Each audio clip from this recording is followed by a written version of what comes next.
Assalomu alaykum. Bugungi videorolikimiz hammaga tanish bo'lgan Comloader orqali programma yozish, ya'ni Cobalt avtomatiga qanday programma yoziladi.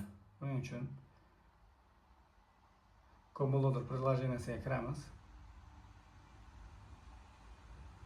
Hozir загрузка bo'lyapti.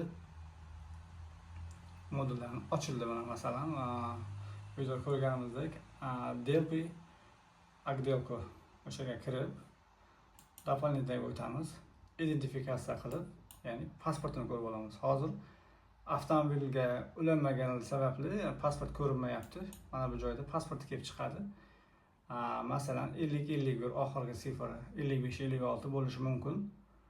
O'shani tanlab, masalan, avtomat bo'lsa 50-51, mexanika bo'lsa 55-56 bo'lishi mumkin.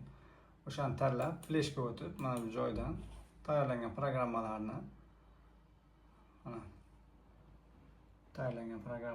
kirib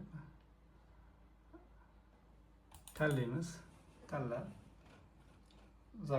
загружен fayl успешно загружен deyapti. OK qilamiz. Запись qilamiz. Записать текущее содержимое и будет потеряно. Продолжить. Da qilamiz. Keyin yana bitta yozuv chiqadi bu yerda. Записать kalibrovka deydi. Da qilib, запись qilib yuboramiz. Shu bilan avtomobilimizga programma yoziladi. Video foydali bo'lgan umiddamiz. Chip Prime'ni kuzatib boring, Chip Prime'dan uzoqlashmang.